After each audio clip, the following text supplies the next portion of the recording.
the political pluralism, you realize that Parliament is inclined, one political organization having more members than another.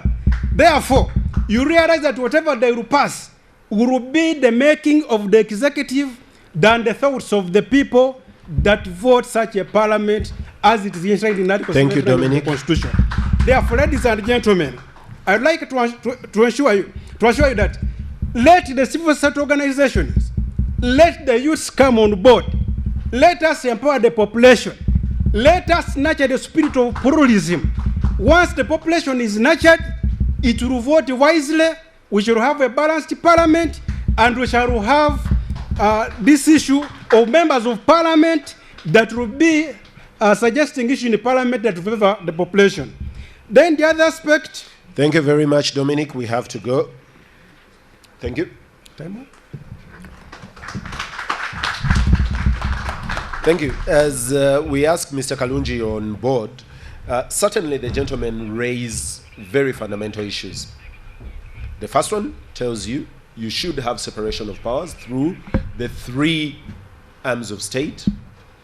The second one tells you that actually that could be achieved through separation of the executive and the legislature by members of the executive not being automatically members of the legislature. We will continue the inquest, ladies and gentlemen. I want to take a water break. We will take a quick commercial break, and when we return from the break, Mr. Kalunji Clever will take to the podium, and from Mr. Kalunji Clever, we'll go to Mr. Wasajja. Don't go away. Observance of the Constitution, the knowledge of the Constitution, and questions around it. Ladies and gentlemen, for the afternoon, we have Gulu University, we have International Health Sciences University, we have Makerere University Business School, and we have Mutesa One Royal University alongside Ndeje University. We have a lot more universities in the house, ladies and gentlemen. Our cameraman will just pan you over, and you will see as many as we have in the audience. We've already taken presentations from Gulu University and the International Health Sciences University. And right now, we will take Mr. Kalunji Geleva from Makerere University Business School. We would like to recognize the presence of the Dean of Students from International Health Sciences University, Mr. Patrick Katagata. Welcome. And as well as that, we have representatives of one of the partners for this particular project, Democratic Governance Facility, represented by Viola Muhanji. Welcome, Viola. And we definitely would like to thank Center for Constitutional Governance for putting together this spirit. Ladies and gentlemen, the students here are being ushered into a field that has largely been neglected by intellectuals, by what is regarded as the middle class of this country. They think politics is too dirty. They think politics is not the place for them. So they'll go into existential issues and say, I can be comfortable if I have my butter on the bread. Let the other guys run with the politics. Ladies and gentlemen, the questions of governance, the questions of constitutionalism, their awareness, civic awareness or practice of constitutionalism. Mr. Kalunji. Thank you very much, Mr. Moderator. Allow me to just hit the nail on the head by starting with a definition of constitutionalism. Constitutionalism is a system of governance in line with the Constitution. In brief, constitutionalism is the rule of law. And because of constitutionalism being the rule of law, allow me to start by borrowing a riff from the United States. We've had the United States having their constitution minus any kind of amendments for 85 years. Our constitution, according to me, should no longer be referred to as the 1995 Constitution, but rather the 2006 Constitution, because it is not an article that was amended, but rather a number of articles. Mr. Moderator, I beg I'm not punished for that kind of parameter. Mr. Speaker, I talk with a lot of tears flowing down my heart due to the fact that the constitution of our motherland has been kept under people's carpets. Our government has kept the constitution under the carpet, following the ideas coming up from me. Mr. Speaker, we shall talk about the freedom of demonstration. Mr. Speaker, Ugandans have been denied the freedom of demonstration, which is provided by Article 29 of the 1995 Constitution. Mr. Moderator, this is clearly seen when Honorable retired Colonel Dr. Chizabes J. Warren Chifefi is being denied the freedom of movement. Mr. Moderator, this is a raping of the Constitution, that our Constitution has been raped to the extent that people are not being provided with their freedom, which is given by the Constitution. Mr. Moderator, also allow me to talk about Article 4 of the Constitution. When you look at Article 4 of the Constitution, it provides for the teaching and making the Constitution publicly known by the citizens of this country. Mr. Moderator, through you, again, allow me to inform the August House that there is no effort that has been taken by this government to make the Constitution known. Subsection B says, providing for teaching the Constitution in all educational institutions and armed forces, training institutions, and regularly transmitting and publishing programs. You have a point of information from Andrew. Thank you. We will ask the co-panelists, if you have a point to put, please speak up. Is it an inquiry? Is it information? Thank you very much. Having listened carefully again to your submission, do we have a constitutional crisis or a leadership crisis in the country? Please provide. Thank you. Thank you. Thank you very much, Mr. Moderator. Please, Mr. Moderator, save me from that verbal raid. Thank you. All right. Mr. Moderator. Can we take the second one as well, so you respond to both of them at the same time? Please take. Thank you very much, Mugalu James. I would like to inform you, my fellow honorable there, that the same constitution that you're saying has given people the liberty to demonstrate. In section 43 of that constitution, it stipulates that in enjoying your rights and freedoms in that chapter before, they shouldn't prejudice the rights of others or public interest. So what would you say about that then? Thank you very much, Mr. Moderator. Please, I beg that we do not get satisfied before we eat. Mr. Moderator, when you talk about the freedom of others, it is talked about. Maybe let me give you an example of Article 212, which talks about the duties of the Uganda police. The Uganda police has actually deprived people of their freedom.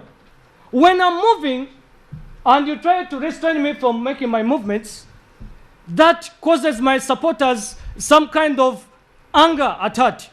And at the end of it all, they cause ruckus amongst the people in town. Inquiry. Mr. Moderator, I beg that I take that inquiry later. Okay. Mr. Moderator, allow me to talk about Article 27 of the Constitution. Still in Article 27, it provides privacy for Ugandans and their property. Mr. Moderator, this privacy is no longer in existence.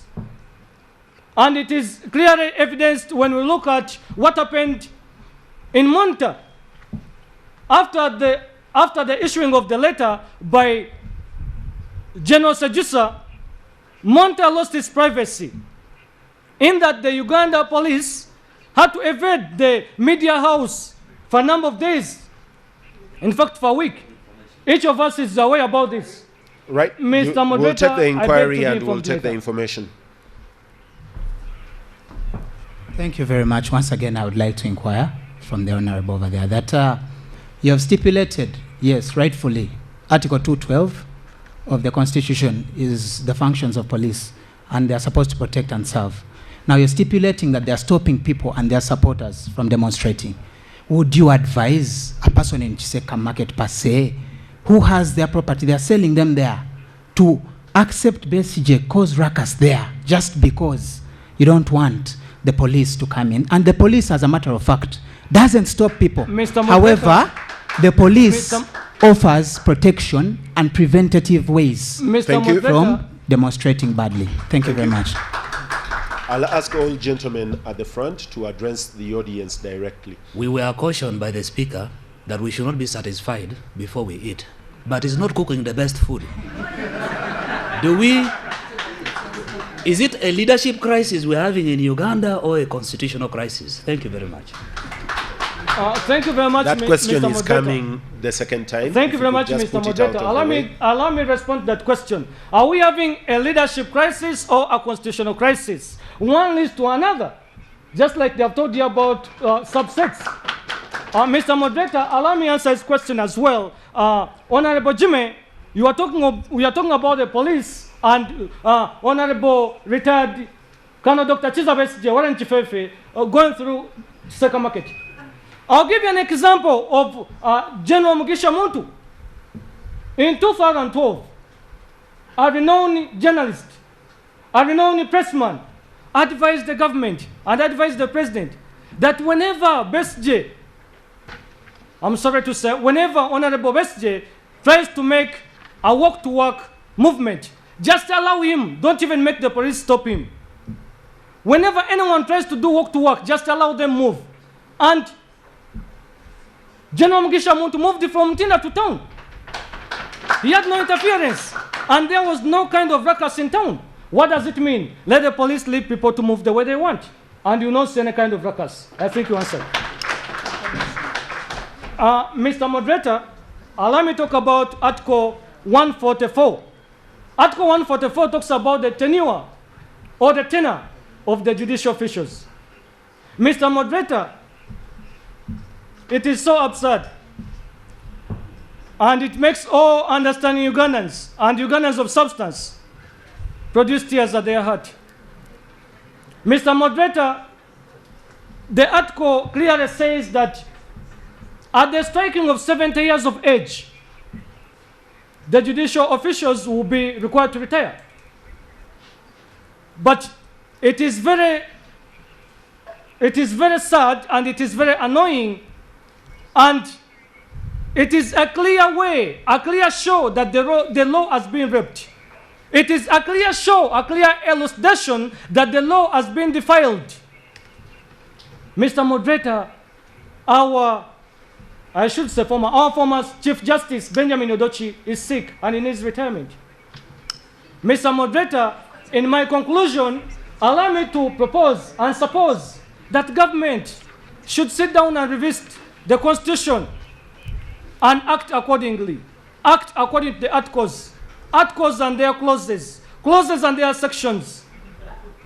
Mr. Moderator, allow me to inform the August House that the government should come back to the ground and look at the Constitution and then act accordingly. Thank you very much, Mr. Moderator. Thank you very much.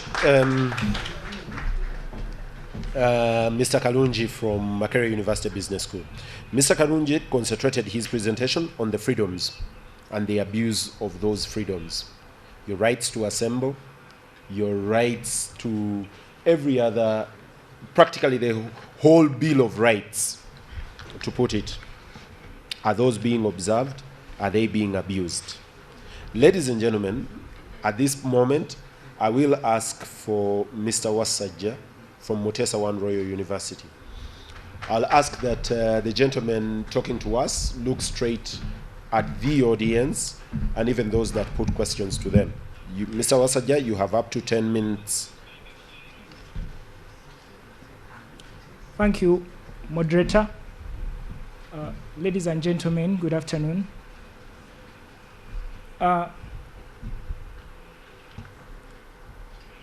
Craig Stephan one time joked and said that our Constitution protects aliens, drunkards, and US senators. Before I finish my presentation, I would want to know from you whether our Constitution protects the same in Uganda. In the 1990s, what they call the third wave hit Uganda and basically the whole of Africa in terms of democracy, constitutionalism, and there's a change of system in governance. we all hoped for the better. We all thought that Africa was going to see an end to civil wars that are as a result of not observing the rule of law, to famine, to not observing the rule of law. However, as time has come on, we've realized that we've gone back to square one. Where's the problem? My colleagues have discussed constitutionalism and the rule of law, and have particularly pointed to us that it is the problem of the government. But I, for one, I believe it is a problem, it is a challenge that we all must tackle as Uganda. Because the government is not only made of the three arms of government, but even you, the stakeholders, you people, the electorate that puts those people in offices are also responsible. You're part of the government.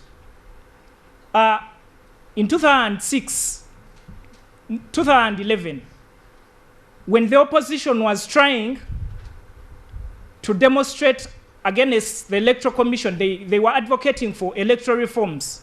The Chiboko squad came out and attacked the people that were demonstrating towards the Electoral Commission. As a counter-reaction, some members of the opposition formed another counter-reacting group that will fight the Chiboko squad. Now, if we are looking at constitutionalism, it is, okay, fine, the police did not come out to really state, they denied that they do not know these people. But in the long run, as people vying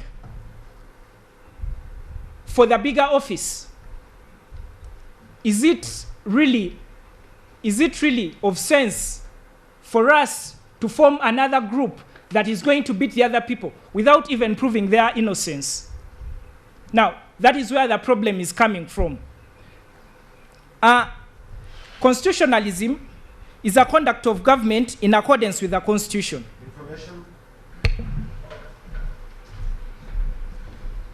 I raised an inquiry. I want the speaker to clarify what is that other group and what is this group that is cooking, because we don't know which groups is involved in as well. Thank you very much. Okay, now, Mr. Wasaja, can you define the we and the they? The group that attacked the opposition was the Chiboko squad. We all know that very well. Now, Mr. Vigirwa, a member of the Democratic Party, called a press conference and they introduced a group that was called Allied Democratic Forces, something of a sort. I don't remember the name very well. Sorry? Information. Okay, we'll take the information. Thank you very much, Mr. Moderator. I raise on a point of information. Allow me to inform Honorable Wasaja that please, we are not here to roll on the box of lies.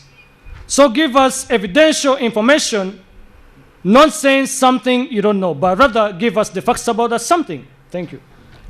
Information. Okay, we'll take the second information. If the people giving us information could also be very specific on what they would like to inform about. Mogalu James, once again. The ADF was never formed.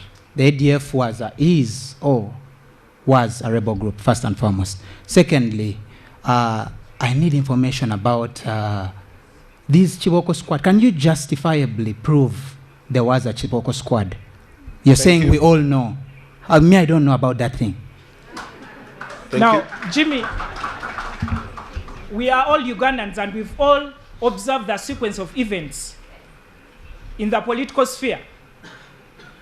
Many times when we come out, when the opposition or any other organization comes out to demonstrate over issues of the government, there is always a group of people that come out, but the police does not really tell us whether they are part of them. They always deny them, but they call themselves the Chiboko squad. That is very true. Inquiry. We'll take the inquiry. We are here to debate fact. Please, stop assuming. In truth, you say we all know. You know as you. All right? You know, yes, you're Ugandan. The inquiry is that these people that you say always come out, and they call themselves the Chiboko Squad, can you justifiably prove anywhere that they were the Chiboko Squad? Was it ever published anywhere? Thank you. Yes, it was published in the Daily Monitor, September 2011. Okay. Now, moving on.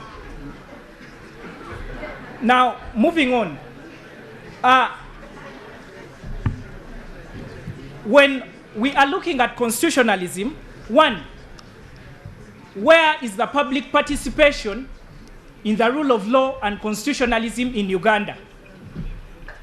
In 2011, there was a bill that was passed into a law, the Public Order and Management Bill.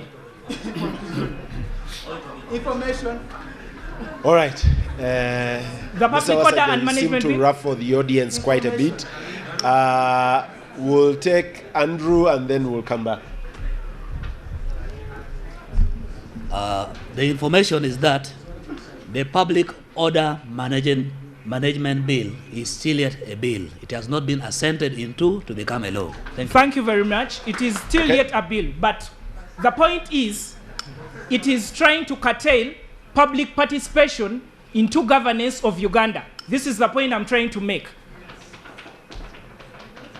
It is, we look at clause 3 that really tells us that the police will have the mandate to give us permission, for example, like we are here, to give us permission to gather here and talk about issues that are pertaining our nation.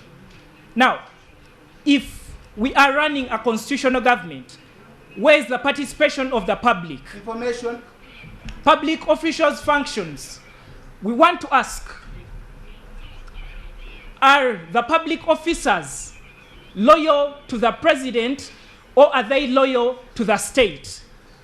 Today, we are seeing public officers that have all been they have not been approved, but all have been identified by the president. But even when they take them to the parliament to be approved, when he decides that Honorable Nantaba will become state minister for land, then be it so. There is always a caucus call, and they're told that she must become minister, and she does become. Now, after these people have been carried on the backs of the president to go into public offices, who are they going to serve? Are they going to serve the state, or are they going to serve the president? Mr. The most touchy issue you have less than 30 seconds to wind up. The role of security agencies in the state. At many times, we've seen security organs that have come out to interfere with the judiciary. We remember very well when the PRA had been bailed by the High Court, by the High Court judge. Security agencies came out and rearrested them. Now, the involvement of these agencies in the judicial system, in the electoral commission system, is it the kind of constitutionalism we are asking for? Thank you very much. Thank you.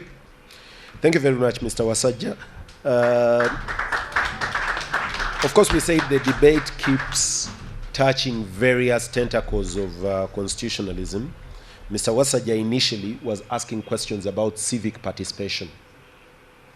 And you and I, the participation in the governance and the awareness.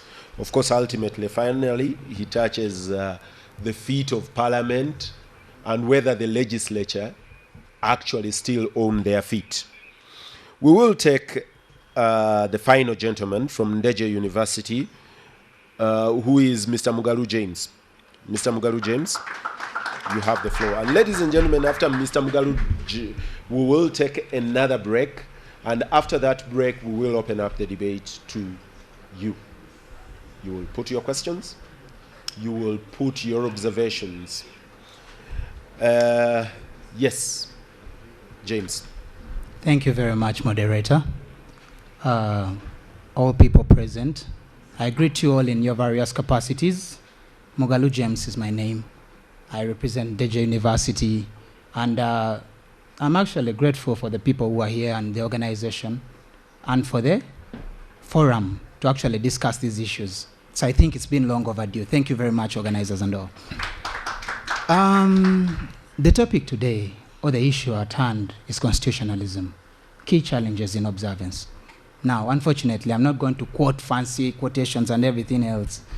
However, I'm a practical person, and I believe in practicality, all right? And my belief is that we shouldn't focus so much